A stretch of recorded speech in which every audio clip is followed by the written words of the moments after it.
Hello friends, last time हमने discuss किया था इलेक्ट्रिक चार्ज टॉपिक में अपना इलेक्ट्रिक चार्ज क्या होता है, उसकी प्रॉपर्टीज क्या होती हैं और सिमिलर डिसिमिलर चार्जेस अट्रैक्ट और रिपल्स करते हैं। तो हमने लास्ट टाइम जो डिस्कस किया था कि कोई भी दो चार्जेस हो, चाहे सिमिलर हो डिसिमिलर हो, वो आपस में एक दूसरे को क्या करेंगे, अट्रैक्ट या रिपल्स करेंगे। बेसिकली अट्रैक्ट और रिपल्स क्यों करते हैं वो, क्योंकि कहीं ना कहीं कोई भी दो चार्जेस है, सपोज हमारे पास एक पॉजिटिव, सपोज पॉजिटिव ले लिया हमने, तो रिपल्सन कैसे होता है, कहीं ना कहीं ये वाला जो चार्ज है Q1, ये Q2 पे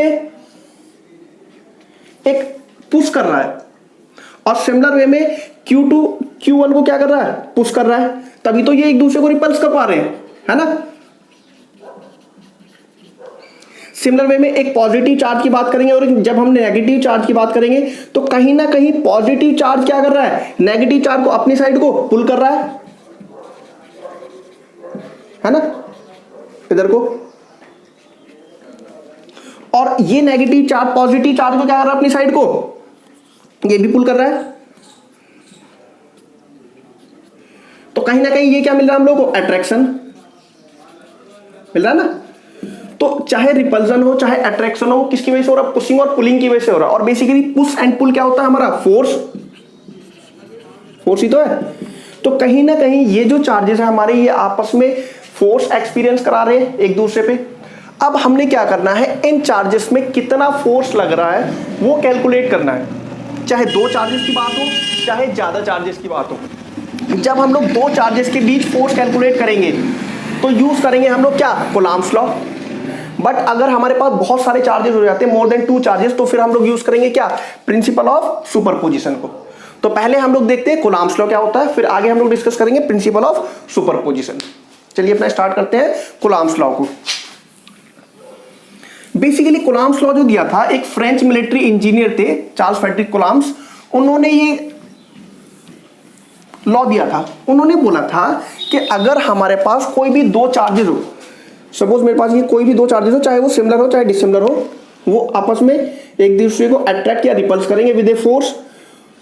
और वो जो उन दोनों चार्जेस के बीच फोर्स लगेगी, वो जो उन दो चार्जेस के बीच फोर्स लगेगी, वो डिपेंड करेगी चार्जेस के मैग्नीट्यूड पे, product of magnitude of charges, and depend करेगी किस पे, डिस्टेंस पे। दो फैक्टर्स पे वो डिपेंड करती है। सपोज मेरे पास ये दो चार्जेस है Q1, ये Q2, इनके बीच जो डिस्टेंस है, सपोज ये सेपरेटेड है स्मॉल r डिस्टेंस से,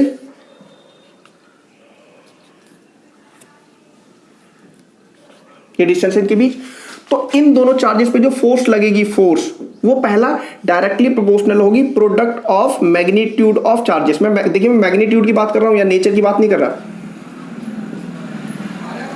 पॉजिटिव नेगेटिव का हमने कोई कॉन्सेप्ट नहीं लेना है, ओनली मैग्नीट्यूड कितना होगा। दूसरा जो फोर्स होगी वो डायरेक्टली प्रोपोर्शनल होगी डिस्टेंस के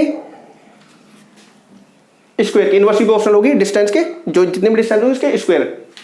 दोनों फैक्टर कंबाइन कर दो,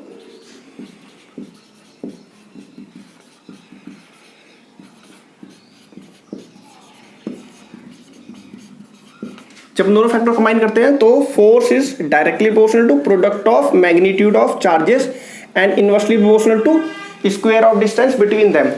अब कहीं ना कहीं ये प्रोपोर्शनैलिटी का साइन हमने हटाना है, तो एक इक्वलिटी का साइन लाना है, तो कांस्टेंट लगाना पड़ेगा। यहां हमारा कांस्टेंट होगा 1/4 pi epsilon Q1 Q2 upon R square.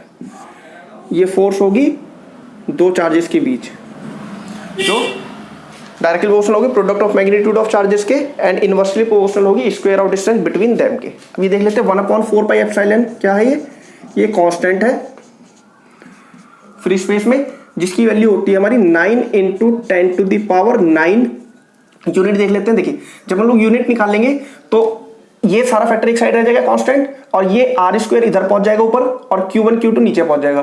तो फोर्स की यूनिट क्या, न्यूटन, डिस्टेंस की यूनिट क्या, मीटर, बट स्क्वायर है स्क्वायर, और कूलम्ब चार्ज की यूनिट क्या, कूलम्ब्स, लेकिन 2 टाइम्स है तो नीचे आएगा वो, तो square -2।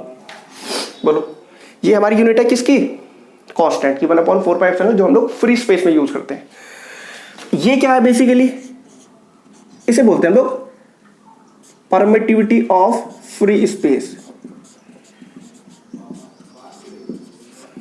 Permittivity of free space, या एक और नेम भी है इसका, that is known as absolute permittivity.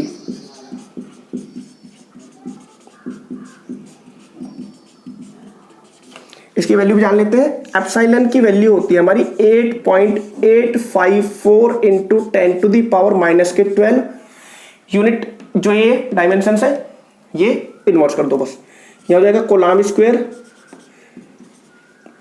पर मीटर, सॉरी कूलम्ब स्क्वायर पर न्यूटन पर मीटर स्क्वायर, पर न्यूटन हो जाएगा, पर न्यूटन पर मीटर स्क्वायर। उसके स्टेटमेंट लिख देते हैं। कूलम्ब्स लॉ ने क्या बोला था? कूलम्ब्स लॉ बोलते हैं it states that the force between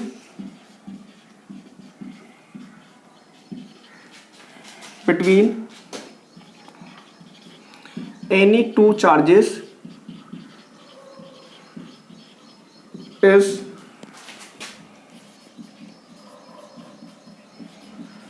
directly proportional to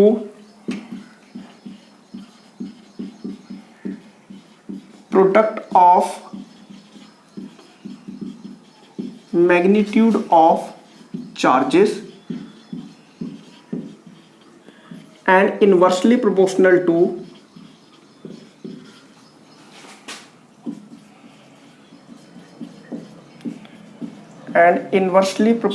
to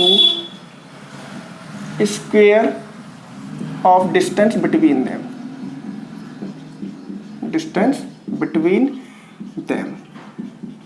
ये जो वैसे लिखता हूँ ये बिटवीन है बेसिकली। चलिए अब क्या ये हमारे कंडीशन ले लेते हैं। क्या क्या कंडीशन थी? Consider two electric charges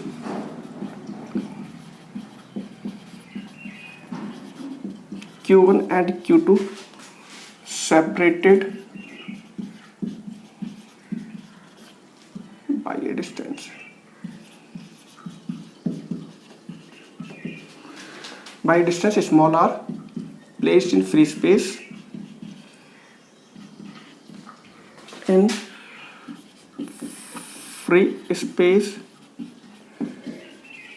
then according to Coulomb's law।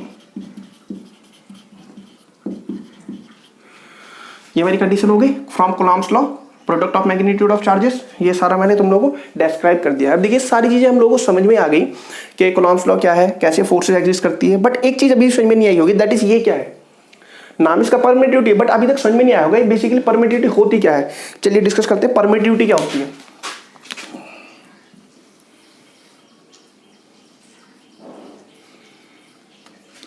Permittivity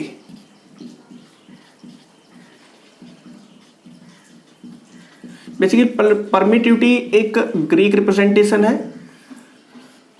कि ये होता क्या है। पहले देख लीजिए, सपोज मेरे पास कोई दो चार्जेस थे, ये भी 2 कूलम्ब और ये दूसरा भी 2 कूलम्ब, चाहे वो कोई से भी चार्ज हो, वहाँ पॉजिटिव या नेगेटिव, तो चार्जेस थे। इनके बीच सपोज डिस्टेंस थी, सपोज मेरे पास 2 मिलीमीटर इनके बीच डिस्टेंस थी। ये मैंने क्या किया, फ्री स्पेस में रखे, तो कुछ फोर्स आया।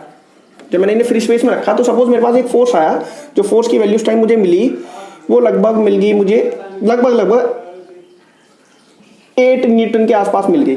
बाई चांस मैंने एज्यूम किया है, तो कोई कंप्लीट ये फोर्स नहीं मिलेगी कि 8 न्यूटन मिल गई। सेम दो चार्जेस मैंने फिर से लिए, वही सेम डिस्टेंस 2 mm। इस बार मैंने किसी और मीडियम में रख दिया, जस्ट लाइक वाटर या किसी और मीडियम में मैंने वो प्लेस कर दिए। तो इस बार अगर मैं इनके बीच फोर्स देखूंगा, जो मुझे फोर्स मिलेगी वो 8 न्यूटन नहीं मिलेगी। ऐसा क्यों होगा? सेम दो चार्जेस है, सेम डिस्टेंस है, फिर ऐसा क्या हुआ कि दोनों के बीच फोर्स सेम नहीं मिली? ऐसा इसलिए होता है क्योंकि यहां मीडियम चेंज कर गया है, और बेसिकली मीडियम चेंज करने से क्या होगा, फोर्स भी डिफरेंस आ रही है, फोर्स की वैल्यू भी अलग आ रही है। तो उस मीडियम के चेंज करने से फोर्स हमारी वेरी करेगी। तो बेसिकली परमिटिविटी उस मीडियम का मेजर है जिसमें वो चार्जेस इंटरेक्ट कर रहे हैं। It is basically measure of medium in which charges are interacting. आई बात समझ में नहीं आई? चलिए लिख लेते हैं। It is defined, it is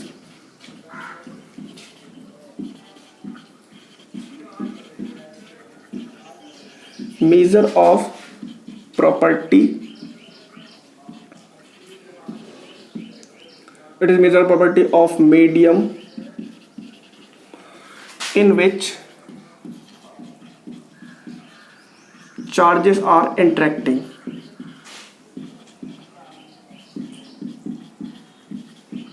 कि जिसमें वो चार्ज इंटरेक्ट कर रहे हैं। आई बात समझ में? नहीं आई। अब तीन परमिटिविटी तुम लोगों को देखने को मिलेंगी। एक होगा ये जो अभी पढ़े हैं तुम लोग, एब्सोल्यूट परमिटिविटी, ये फ्री स्पेस की होती है, या मैं यहाँ एब्सोल्यूट ना लिख के और अच्छे समझ में आएगा, परमिटिविटी ऑफ फ्री स्पेस की बात करूंगा। परमिटिविटी ऑफ फ्री स्पेस, या शॉर्ट में हम लोग एब्सोल्यूट परमिटिविटी बोलते हैं। एक हम लोग ये पढ़ेंगे, that is known as relative permittivity.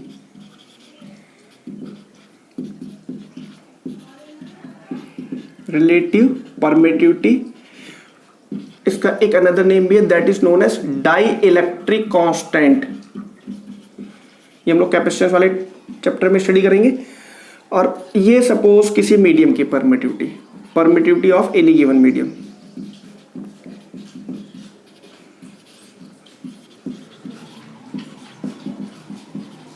Any given medium. तो ये तीन परमिटिविटी हम लोग स्टडी करते हैं basically, permittivity of free space, permittivity of any given medium and relative permittivity या डाइलेक्ट्रिक कांस्टेंट। ये देख लेते हैं रिलेटिव परमिटिविटी हमारा क्या होता है। रिलेटिव परमिटिविटी या शॉर्ट में से हम लोग क्या बोलते हैं, डाइलेक्ट्रिक कांस्टेंट। ये क्या है बेसिकली, देखिए रिलेटिव वर्ड ही यहाँ आ रहा है, रिलेटिव परमिटिविटी। रिलेटिव मीन्स किन्हीं दो चीज का रिलेशन रिप्रेजेंट कर रहा है ये बेसिकली। किन दो चीज का रिलेशनशिप, यही मैंने भी आपको कंडीशन बताई थी ये चार्जेस वाली, कि मैंने क्या किया था, दो सेम चार्जेस लिए थे, डिस्टेंस किस थी उनके बीच, और वो फ्री स्पेस में रखे, फिर से वही दो चार्जेस लिए किसी और मीडियम में रखे। तो यहां जो बेसिकली इन दोनों फोर्सेस का रेशियो होगा, मीन्स जब पहला फ्री स्पेस में रखा कोई चार्ज और जब दूसरा किसी और मीडियम में रखा, तो इन दोनों फोर्सेस का जो रेशियो होगा वो बेसिकली मेरा रिलेटिव परमिटिविटी होगा। देखो कैसे, सपोज रिलेटिव परमिटिविटी और डाइलेक्ट्रिक कांस्टेंट कैसे रिप्रेजेंट करेंगे, is equal to force between any two charges placed in free space, free space में रखे, और वही दो चार्जेस मैंने किसी और मीडियम में रख दिए सेम डिस्टेंस के साथ। तो सपोज फ्री स्पेस में जो मेरा फोर्स आएगी कितनी आएगी, that is 1/4 pi epsilon Q1 Q2 upon R square upon, किसी और मीडियम में रखूंगा तो फोर्स 1/4 पाई। देखो इस बार मैं एप्सिलॉन नहीं लूंगा, उस मीडियम की परमिटिविटी लूंगा। ये है परमिटिविटी ऑफ फ्री स्पेस, ये है परमिटिविटी ऑफ मीडियम। चार्जेस की वैल्यू वही रहेगी Q1 Q2, डिस्टेंस क्या रहेगी R square is equal to कितना आएगा, ये Q1 से Q2 कैंसिल आउट हो जाएगा, R स्क्वायर से R स्क्वायर कैंसिल, 4 पाई से 4 पाई कैंसिल, बचेगा क्या, EM डिनोमिनेटर का डिनोमिनेटर, न्यूमरेटर बन जाएगा ऊपर जाके अपॉन एप्सिलॉन। ये है मेरा रिलेटिव परमिटिविटी। सो इसकी डेफिनेशन लिख लेते हैं, it is defined as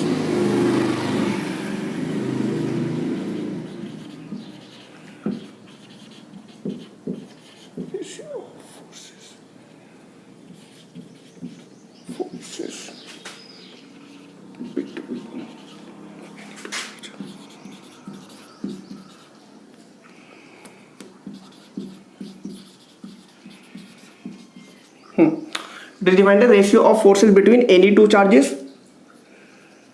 placed in free space and in any other medium।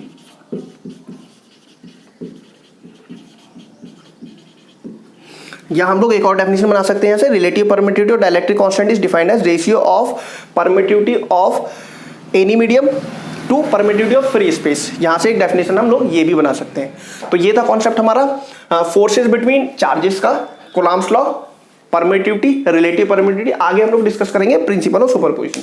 उससे पहले डिस्कस करने से पहले एक बार रिवाइज कर लेते हैं फिर से। कूलॉम्स लॉ बेसिकली क्या है कि कोई भी दो चार्जेस के बीच जितना भी फोर्स होगा वो डायरेक्टली प्रोपोर्शनल होगा किसके, product of magnitude of charges के। इनवर्सली प्रोपोर्शनल होगा square of distance between them के। दोनों फैक्टर कंबाइन करोगे ये बनेगा रिजल्टेंट। यहाँ से प्रोपोर्शनलिटी का साइन हटाओगे, इक्वालिटी लेके आओगे तो कांस्टेंट लगाओगे 1/4 पाई एप्सिलॉन। ये 1/4 एप्सिलॉन की वैल्यू है, ये परमिटिविटी ऑफ फ्री स्पेस बोलते हैं हम लोग इसे। नेक्स्ट आएगा परमिटिविटी। क्या होता है, परमिटिविटी किसी भी मीडियम की प्रॉपर्टी का मेजर होता है बेसिकली, जिसमें वो चार्जेस इंटरेक्ट कर रहे हैं, कोई भी दो charges. Relative permittivity basically ratio of permittivity of any given medium to permittivity of free space. ये थी कहानी हमारी फोर्सेस बिटवीन टू चार्जेस की। अब आगे डिस्कस करेंगे अगर हमारे पास दो से ज्यादा चार्जेस हो जाए, दो से ज्यादा भी तो चार्जेस हो सकते हैं, तो तब अगर हमने फोर्स कैलकुलेट करनी है तो फिर हम लोग यूज करते हैं प्रिंसिपल ऑफ सुपरपोजिशन। वो आगे डिस्कस करते हैं हम लोग।